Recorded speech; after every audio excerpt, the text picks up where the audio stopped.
The morning Elizabeth Morrison discovered her grandfather's final gift would become a weapon. She was 17 years old and running her fingers along the hidden seam he'd sewn inside her blazer pocket. 3 months dead, and Colonel William Morrison was still teaching her how to fight wars she hadn't known existed yet. Brookhaven Preparatory Academy sprawled across 200 acres of Massachusetts privilege, its colonial buildings standing like sentries against anyone who didn't belong. The September air carried that particular New England chill that cut through wool and pretense alike. Liz stood at the iron gates. Adjusting the navy blazer that hung slightly loose on her shoulders, her grandfather had bought it 2 sizes too big, insisting she'd grow into it. He'd been wrong about that, but right about everything else. First rule of intelligence work, Lizzie, he'd told her, fingers trembling from the cancer but steady enough to guide the needle through fabric. Always have a backup plan sewn into the lining. She'd thought he meant it metaphorically. The micro SD card in the hidden pocket suggested otherwise. The main hallway of Brookhaven Prep could have been a museum exhibit on American aristocracy. Oil paintings of founders lined mahogany walls, their eyes following newcomers with the specific disdain reserved for those who earned their place rather than inherited it. Liz kept her chin level. Her gait measured 8 schools in 12 years had taught her that confidence was the best camouflage. "That's her," someone whispered. "The charity case." She didn't flinch. In military families, you learned early that reactions were intelligence you gave to the enemy for free. The collision seemed accidental. Brandon Ashworth, 6'2" of cultivated carelessness, pivoted directly into her path. His coffee cup tilting at an angle that defied physics unless it was intentional. The liquid arced through the air in slow motion, a brown wave crashing against navy wool. "Oh, damn," Brandon said, his voice carrying the kind of fake concern that cost $65,000 a year to perfect. "Didn't see you there." The coffee soaked through the blazer's right side, spreading like a combat wound. Liz felt her grandfather's gift becoming heavier with each second, the fabric darkening from navy to near black. Around them, students paused in that specific way audiences do when they smell blood in the water. "No worries," Liz said, her voice steady as a sniper's breathing. "Accidents happen. And let me know in the comments, where in the world are you watching from? We love seeing how far these stories travel. Whether you're here for the action, the heart, or both, thank you for being part of this mission." Brandon's eyes, pale blue like winter ice, narrowed slightly. He'd expected anger, maybe tears. Military brats were supposed to be hotheads. All that pent-up aggression from moving constantly. But Liz had learned from her father, Colonel James Morrison, that the most dangerous soldiers were the quiet ones. "You should probably get that cleaned," Brandon said, his friends Marcus, Tyler, Connor forming a subtle semicircle behind him. "Though I'm not sure the thrift store does dry cleaning." The laughter rippled outward like sonar, mapping the social terrain. Liz catalogued faces. Those who laughed immediately were Brandon's core supporters. Those who looked uncomfortable might be neutral parties, and the few who turned away entirely were potential allies. Basic intelligence gathering, the kind her grandfather had taught her, using mall food courts and family reunions as training grounds. "I'll manage," she said, sidestepping past him. But as she moved, she noticed something that made her battlefield instincts flare. Connor had been positioned at her 10 o'clock. Marcus at her 2. This wasn't a random encounter. This was an ambush. The bathroom mirror reflected a girl who looked younger than 17. Coffee staining her blazer like camouflage paint applied by an amateur. Liz pressed paper towels against the fabric, watching the brown liquid transfer to white paper. The blazer was probably ruined. The last thing her grandfather had given her. Destroyed on her third week at a school that cost more than most Americans made in a year. She thought about crying. It would be normal, expected even. But then she remembered her grandfather's hands guiding hers as they worked on the blazer together, his voice rough from decades of cigarettes and secrets. "In intelligence work," he'd said, "sometimes the best thing that can happen is your enemy underestimating you. Let them think you're weak. Lizzie, let them think you're broken. Then watch what they do when they think you're not a threat." The paper towel came away brown. The blazer would need professional cleaning, $40 she didn't have. Her family's financial situation was precisely calibrated enough for necessities, nothing for pride. The scholarship covered tuition, but everything else was a calculation in sacrifice. She pulled out her phone to check dry cleaning prices, navigating to Brookhaven's student portal out of habit. That's when she noticed it, a financial link she hadn't seen before. Probably because she'd been accessing it from her laptop. The mobile version of the site had different permissions, sloppier security. One of the benefits of having a father in Army intelligence was learning that most security failures were human, not technical. The scholarship fund page loaded slowly. Liz scrolled through, looking for fee schedules, when a number made her pause. The Veterans Education Support Fund showed a balance of $3.7 million. But the disbursement record for this semester showed only $200,000 in scholarships awarded. Where had the other $3.5 million gone? She closed the phone, mind racing. This was none of her business. She was here to graduate, get into a decent college, make her parents proud. The last thing her family needed was trouble.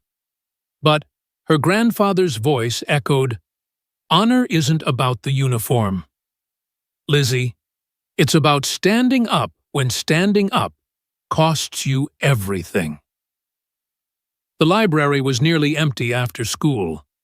Liz chose a computer in the back corner, angling the screen away from the security camera, a habit her father had drilled into her. "Always assume someone's watching," he'd say, "because someone usually is." Getting past Brookhaven's network security took less than 5 minutes. Whoever had set it up had focused on keeping students from accessing porn and social media, not from examining financial records. Classic mistake, defending against teenage hormones instead of teenage intelligence. The financial records unfolded like a battle map. Money flowed in patterns that made no sense unless you assumed corruption. The Veterans Education Support Fund received federal grants and private donations earmarked for military families. But the disbursements were a maze of transfers to organizations with names like Brookhaven Athletic Excellence Initiative and Legacy Infrastructure Fund. Liz cross-referenced the board members of these organizations. The same names kept appearing: Thomas Ashworth Brandon's father and school board chairman, Patricia Whitfield headmaster, James Covington Brookhaven's CFO. She was so absorbed in the data that she almost missed the footsteps. Almost. 8 schools teach you to always know where the exits are. Interesting reading. The voice belonged to a woman in her 30s. Short cropped hair, and the kind of lean build that suggested military service. Liz's fingers moved instinctively to close the windows, but the woman held up a hand. "I'm not here to stop you," she said. "I'm Jennifer Walsh, Veterans Affairs Liaison. And you're Elizabeth Morrison. Aren't you Colonel Morrison's daughter?" Liz said nothing. First rule of interrogation: silence makes people talk. "I knew your grandfather," Walsh continued, pulling up a chair. "Served under him in Afghanistan. He saved my unit once, called in danger-close artillery on his own position to keep us from being overrun." She paused. "I was sorry to hear about what happened." "He was a contractor by then," Liz said carefully. "Private sector. Still died serving his country." Walsh glanced at the screen, though Liz had already closed the incriminating windows. "You know, I've been wondering about those scholarship numbers myself. Funny how few military families seem to qualify despite the fund's size." It was bait, obvious as a tripwire, but sometimes the best move was to trigger the trap on your own terms. "Hypothetically," Liz said, "if someone noticed discrepancies in federal grant disbursements, what would be the appropriate response?" Walsh smiled, the expression sharp as a combat knife. "Hypothetically, document everything. Build an airtight case, and never trust anyone inside the system until you know where their loyalties lie." And where do your loyalties lie? With the 18-year-old kids getting their legs blown off so people like Thomas Ashworth can steal their education money. The anger in her voice was real, controlled but real. "Your grandfather saved my life, Morrison. Maybe it's time I returned the favor." After Walsh left, Liz sat in the growing darkness of the library, processing. She'd stumbled onto something bigger than petty school corruption.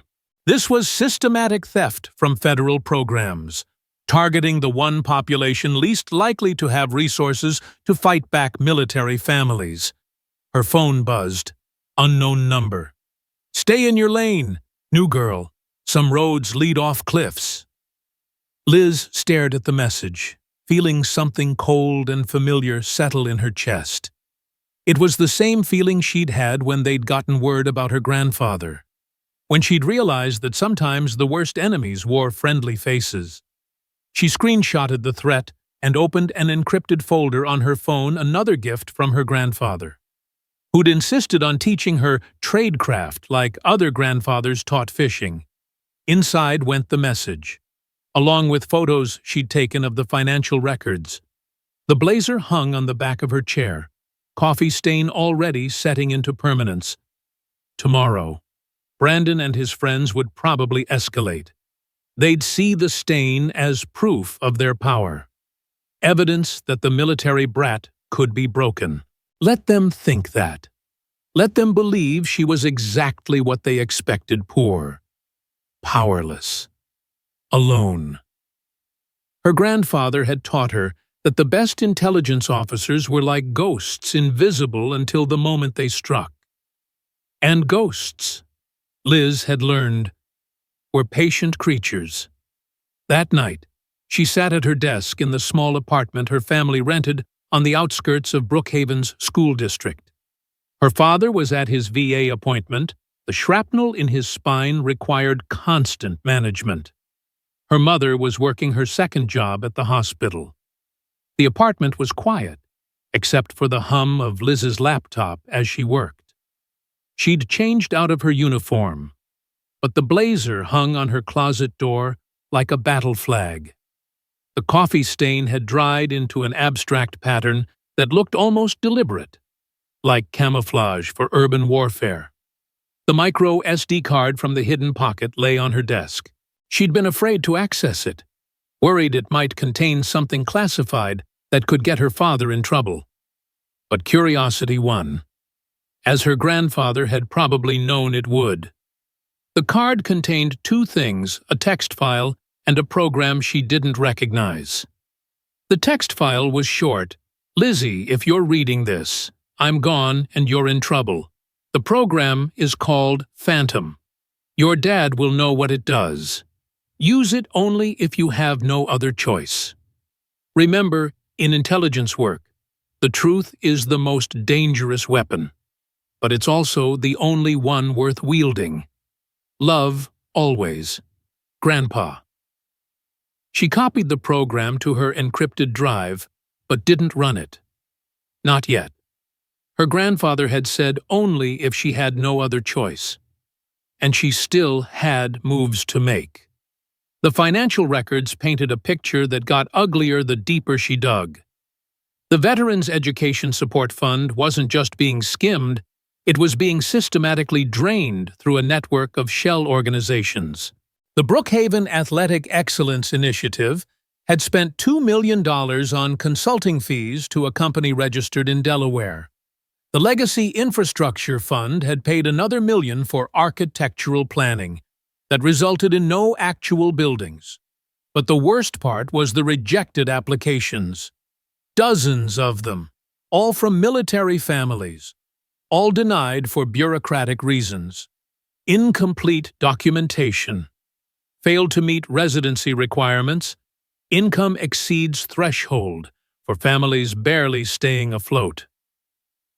Meanwhile, Brandon Ashworth drove a car worth more than her father's annual disability payment.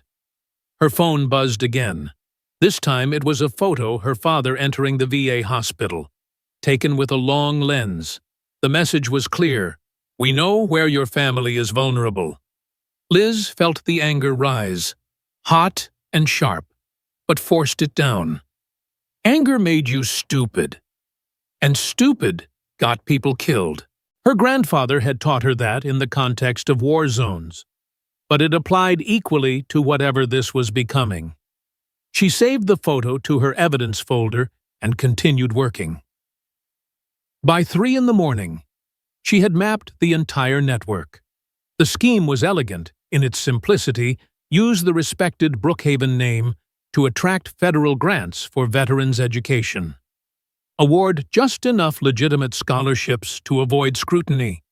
Then funnel the rest through shell companies controlled by board members. The total stolen over 5 years, approximately $15 million. $15 million that should have gone to kids whose parents had served, been wounded, died for their country. Instead, it had paid for vacation homes and yacht club memberships for people who'd never heard a shot fired in anger. The next morning came too soon. Liz dressed carefully, wearing the stained blazer like armor. Let them see it. Let them think they'd won something. The hallway confrontation came during the morning break. Brandon and his pack were waiting by her locker, arranged in that casual way that took effort to look effortless. "Still wearing that?" Brandon asked, gesturing at the blazer. "I thought military families were supposed to be all about appearance standards." "We are," Liz said evenly. "We're also about making do with what we have." "Must be tough," Marcus chimed in. "Having a dad who can't even work. My father says the disability system is full of fakers just looking for a handout." The words hit exactly where they were meant to. Liz's father had 3 Purple Hearts and a spine full of metal. But to people like Marcus, he was just another drain on the system their tax dollars supported. "Your father says a lot of things," Liz replied. "Like when he tells the IRS his yacht is a business expense." The group went silent. It was a shot in the dark based on financial patterns she'd noticed. But Marcus's face told her she'd hit the target. "Careful," Brandon said, stepping closer. His cologne was expensive, overwhelming, meant to establish dominance through sensory assault. "You're new here. You don't understand how things work." "I'm learning." "Are you?" He reached out, fingers brushing the collar of her blazer with mock concern. "Because, from where I'm standing, you look like someone who doesn't know when to quit." It took everything Liz had not to break his wrist. She could do it. Her father had made sure she could defend herself. One quick movement, leverage and pressure, and Brandon would be on his knees. But that's what they wanted. An excuse to paint her as the violent military brat who couldn't adjust to civilized society. "The thing about quitting," she said, stepping back just out of his reach, "is that it's a luxury. Some of us can't afford luxuries." She walked away, feeling their eyes on her back, behind her. Connor said something that made the others laugh, but the sound was forced. She'd unsettled them by not playing their game. Lunch brought a new development. Emily Rodriguez, the cafeteria worker's daughter, slid into the seat across from Liz without asking. She was small, intense, with the kind of energy that suggested too much caffeine or not enough sleep. "I know what you're doing," Emily said without preamble. Liz continued eating her sandwich, saying nothing. "The computer's in the library. You're not as subtle as you think." Emily pulled out a tablet, keeping it low.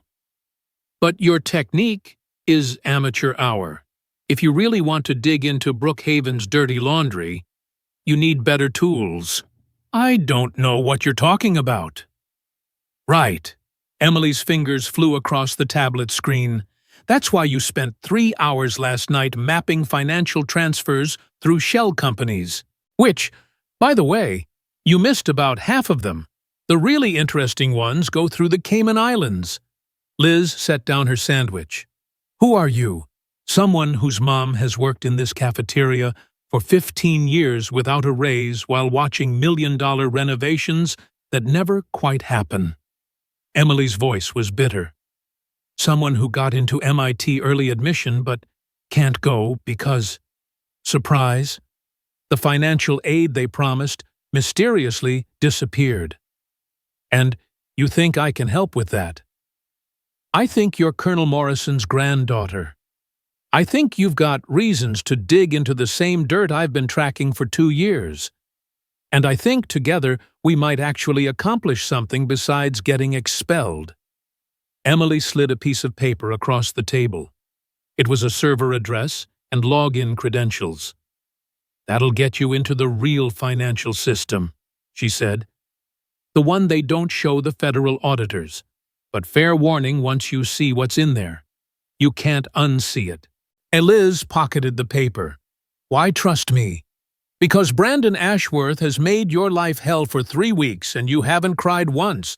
Because you look at this place like my mom does, like someone who knows the difference between earned and stolen privilege." Emily stood.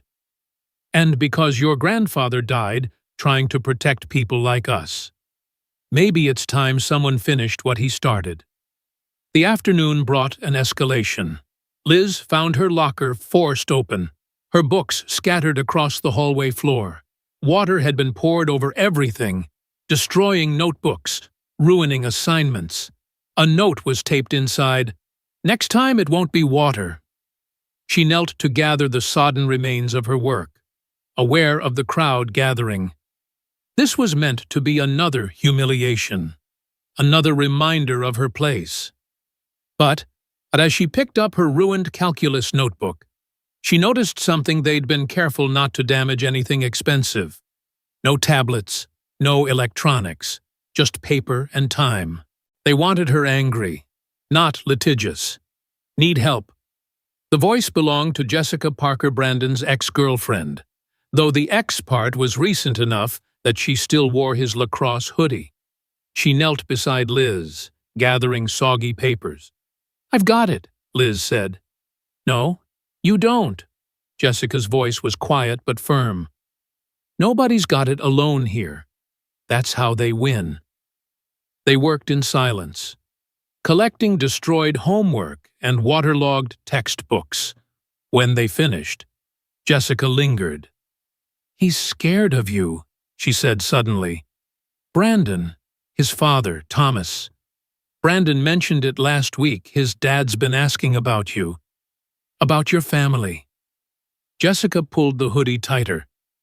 "Thomas Ashworth doesn't notice new students unless they're a threat to something. I'm just trying to graduate."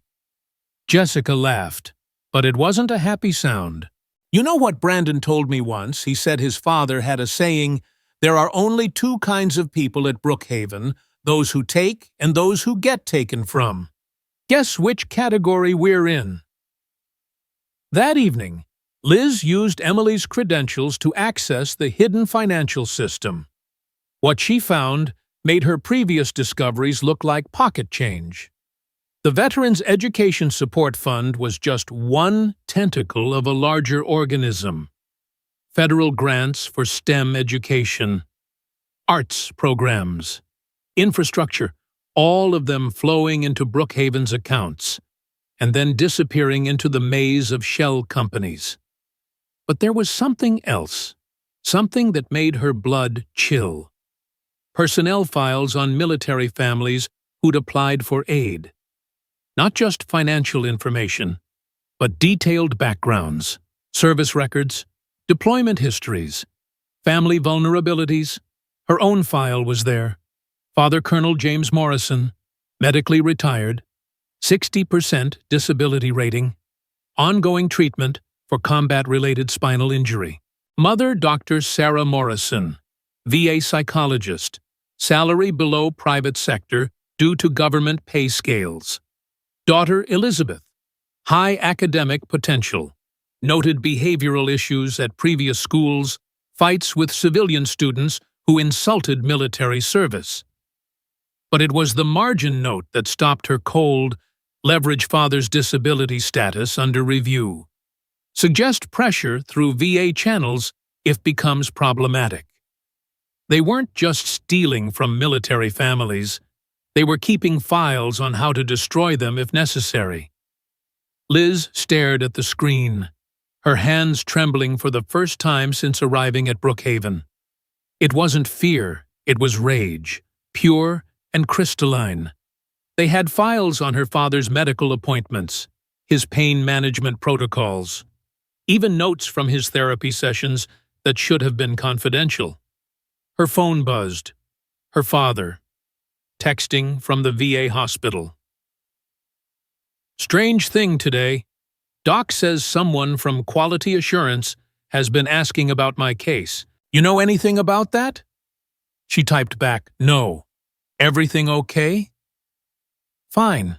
Just felt odd. Like someone was fishing for problems that don't exist. The threat was no longer implied. They were actively moving against her family. Liz closed the laptop and sat in the darkness of her room.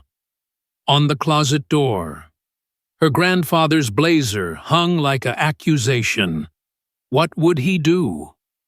He'd survived 3 wars, countless classified operations, only to die in a contractor convoy because someone decided military protection wasn't cost-effective for civilians. She remembered his funeral, the folded flag, the 21-gun salute that seemed too small for a man who'd given 40 years to his country. She remembered her father, spine held rigid despite the pain, saluting with his good arm while the other hung useless from nerve damage. These people, these soft-handed thieves in their boardrooms, they were stealing from families who'd already paid everything. The next morning, Liz made her choice. She arrived at school early, before the halls filled with witnesses. In the computer lab, she inserted her grandfather's micro SD card and ran Phantom. The program was elegant in its simplicity, a military-grade evidence collection system that copied, verified, and encrypted data while leaving no trace of access. Her grandfather had probably used it in intelligence operations. Now, she would use it to gather everything: financial records, personnel files, email communications between board members discussing how to hide the theft. "What are you doing here so early?" Liz's heart stopped, then resumed as she recognized Ms. Walsh in the doorway. "Research project," Liz said, her voice steady despite the adrenaline spike. Walsh entered, closing the door behind her. She glanced at the screen, then at Liz's face. "That's some serious research." "Oh, hypothetically," Liz said. "If someone had evidence of systematic fraud involving federal education funds, what would be the safest way to ensure it reached the proper authorities?" Hypothetically, Walsh moved closer, her voice dropping. "Multiple copies, multiple recipients, dead man's switch in case something happens to the whistleblower. and never trust a single authority. Agencies can be compromised. Media, law enforcement, congressional oversight hit them all simultaneously. That sounds like someone who's thought about this for 3 years. Walsh's jaw tightened. Ever since I realized why so many veterans' kids were being rejected, while board members' children got merit scholarships. But I never had access to what you're looking at right now. Liz made a decision. Then maybe we should work together. Walsh smiled, sharp and dangerous. Your grandfather would be proud.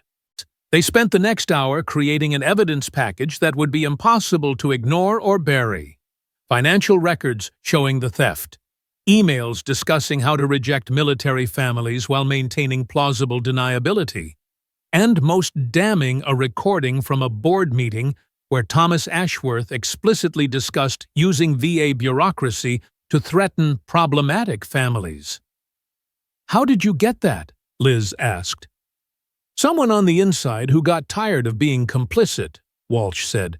They're too scared to come forward, but they've been feeding me pieces for months. As students began arriving, Liz saved everything to multiple encrypted drives. One for Walsh, one hidden in her car. One uploaded to a secure cloud server her father had set up years ago for family documents. The nuclear option ready to deploy when needed. She didn't have to wait long. The main hallway was packed during lunch when Brandon made his move. He stood near the trophy cases with his usual crew, but something was different. He looked nervous, checking his phone repeatedly. Morrison, he called out as she passed. We need to talk. She stopped, turning slowly. The hallway traffic slowed, students sensing drama, like sharks scenting blood. About what? She asked. About knowing your place. He stepped forward, and she noticed his hands were shaking slightly. My father wants me to give you a message. Last chance to back off. Back off from what? Don't play dumb. His voice rose, carrying across the hallway. We know you've been snooping around, asking questions. It stops now. Liz felt the crowd pressing in. Phones appearing in hands. Good. Witnesses. I don't take orders from thieves, she said clearly. The word hung in the air like a grenade with the pin pulled. Brandon's face went red, then white. What did you call my father? I called him what he is. Someone who steals education money from veterans' children to fund his country club lifestyle. The silence was absolute. Even the usual hallway noise seemed to pause. Brandon moved fast, grabbing the front of her blazer with both hands. You lying bitch! Careful, Liz said softly. Assault charges don't look good on Harvard applications. He laughed, ugly and sharp. You think anyone here will take your word over mine? You're nobody. Your family is nobody. My father owns this school, owns this town. He'll destroy your crippled father's benefits. Get your mother fired. Make sure you never. He yanked hard, and the blazer tore. The sound was surprisingly loud in the quiet hallway. Fabric separating along the seam her grandfather had carefully reinforced. Brandon stumbled back, holding half the blazer in his hands. Oops, he said, his confidence returning. Looks like your uniform's out of regulation now. Better go home and fix it. Oh, wait, you can't afford another one. Can you? He threw the torn fabric at her feet. That's when Liz smiled. It wasn't a nice smile. It was the expression her grandfather had worn when explaining how he'd survived an ambush by letting the enemy think they'd won. Thank you, she said. Brandon blinked. What? For doing exactly what I needed you to do. She pulled out her phone. See, I've been documenting everything. Your threats, your father's corruption, the whole network. But I needed something dramatic. Something that would make people pay attention. She held up the phone, showing the recording app. Assault, property destruction, threats against my family. All on camera, all with witnesses. Your father might own this school, but he doesn't own the internet. Brandon lunged for the phone, but Liz was already moving, not away toward him. She stepped inside his reach, using his momentum against him. And suddenly Brandon was on the ground with his arm twisted behind his back, a move her father had taught her, meant to disable without permanent damage. "Stay down," she said quietly. "It's over." But Brandon wasn't done. He rolled, throwing his weight around, and managed to break free. He came up swinging, all technique forgotten in his rage. Liz ducked the wild haymaker, stepped back, and let him overextend. "Is this your lightning move?" he snarled. "Running away like all you military brats." That's when Liz did something no one expected. She pulled out a second phone, a burner she'd bought with cash, and pressed a single button. "Actually," she said, "my lightning move already happened. Check your father's email." Across town, Thomas Ashworth's phone exploded with notifications. The evidence package had been sent to the FBI's White-Collar Crime Division, the Government Accountability Office, the Veterans Affairs Inspector General, the House and Senate Veterans Affairs Committees, and 15 major news outlets. Each email was time-stamped 30 seconds before Brandon had grabbed her blazer, proving she'd given them one last chance to back down. In the hallway, Brandon's phone rang, then Marcus's, then others throughout the crowd, parents calling in panic as federal agents descended on offices and homes with warrants. "You're done," Brandon whispered, his face gray. Your father will be busy explaining to federal prosecutors how $15 million meant for veterans' families ended up funding his boat collection, Liz said. She picked up the torn pieces of her blazer, holding them carefully. "This blazer, my grandfather gave it to me before he died, serving military contractors who cut corners on security to save money. Men like your father killed him just as surely as any enemy combatant." Security guards appeared at both ends of the hallway, not the usual school rent-a-cops, but serious men in suits with federal badges. "Elizabeth Morrison," one asked, "we need to speak with you about your report," as they escorted her away. Liz passed Jessica Parker in the crowd. The girl was crying, but she nodded a small gesture of acknowledgement and perhaps gratitude. Behind her, Emily Rodriguez was filming everything, making sure there would be a record beyond official reports. The next 72 hours blurred together. FBI interviews in sterile rooms, lawyers, some trying to help, others trying to find cracks in her story. Her parents' shocked faces when they learned what she'd uncovered and what she'd risked. "You should have come to us," her mother said, holding her tight. "They were threatening Dad's benefits," Liz replied. "I couldn't risk waiting." Her father said nothing for a long moment. Then, "Your grandfather would have done the same thing." The investigation moved with shocking speed. Decades of financial crimes had generated a paper trail that, once exposed, led to more revelations. Brookhaven was just one school in a network. Thomas Ashworth and his associates had been running similar schemes across New England, targeting federal education funds meant for minorities, immigrants, and veterans. The total stolen $43 million over 8 years. But victory came with a price. Death threats arrived daily. Their apartment was vandalized. Her father's VA appointments were mysteriously canceled and had to be rescheduled through congressional intervention. Liz couldn't return to Brookhaven, not that she wanted to, and other private schools suddenly found their admissions full. "We can move," her mother suggested one night, after another rock through their window. Start fresh somewhere else. Go, Liz said firmly. That's what they want, for us to run, to hide, to let them win through intimidation. 3 months later, she sat in a congressional hearing room, the carved wood and marble making her feel small but not insignificant. She wore a new blazer professionally tailored, bought with money from a GoFundMe that veterans' families had started. It fit perfectly. State your name for the record, the committee chair said. Elizabeth Morrison. Ms. Morrison, can you tell us how you first discovered the fraud at Brookhaven Preparatory Academy?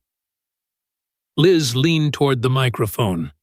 Behind her, the gallery was packed with veterans' families, some in uniform, some in wheelchairs, all waiting for justice. It started with a cup of coffee, she said, and a blazer that had belonged to my grandfather. She told the story simply, without dramatics.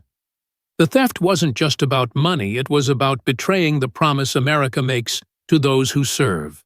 Every dollar stolen was a child who couldn't afford college, a dream deferred, a family's sacrifice dishonored.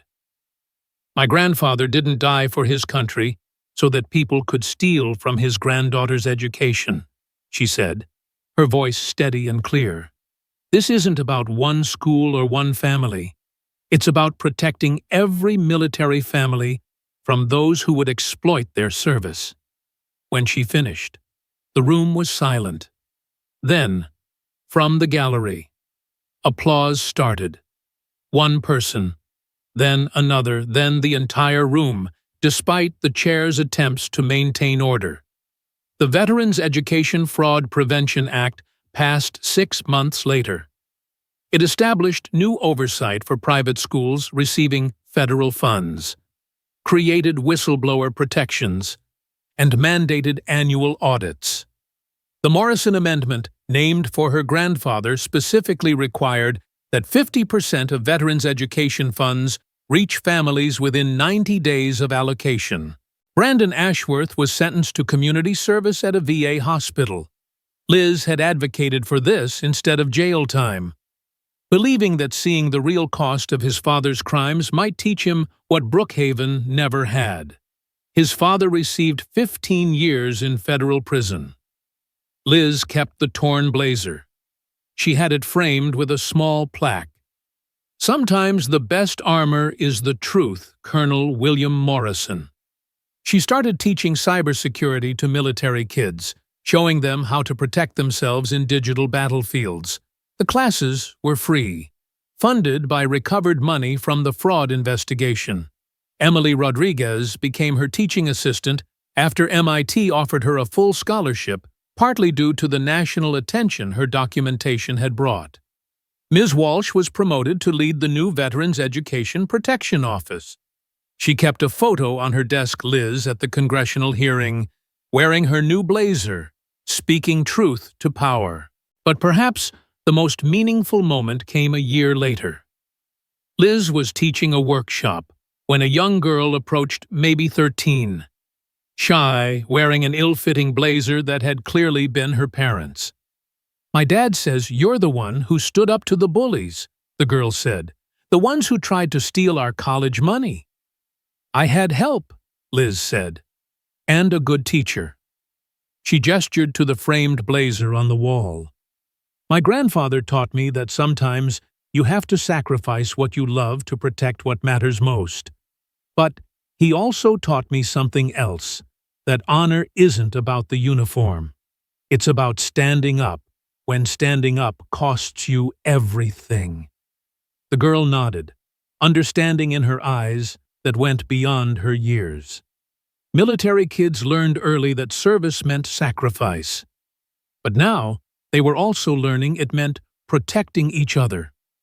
As the workshop continued, Liz thought about her grandfather. He'd sewn a hidden pocket in a blazer, tucked away a program that would expose corruption. and trusted his granddaughter to know when to use it. He'd given her more than tools, he'd given her purpose. Outside, November rain fell on Massachusetts, washing the streets clean. But in a small classroom filled with military children learning to defend themselves in digital age, something new was growing. Not revenge or justice, but something more powerful, the knowledge that they didn't have to fight alone. The torn blazer hung on the wall, a reminder that sometimes destruction leads to construction, that sometimes you have to tear down the old to build something better. And in the end, that was the real lightning move, not the martial arts or the cyber skills, but the courage to transform personal pain into collective power, to take a grandfather's dying gift and turn it into a living legacy. Elizabeth Morrison had entered Brookhaven as a charity case. She'd left as a catalyst, and she was just getting started. Years later, when people asked her about that day in the hallway, Liz would touch the small scar on her palm, not from punching a wall in grief, but from gripping her grandfather's medal too tightly during his funeral. "Every scar tells a story," she'd say. "The question is, will you let it define you?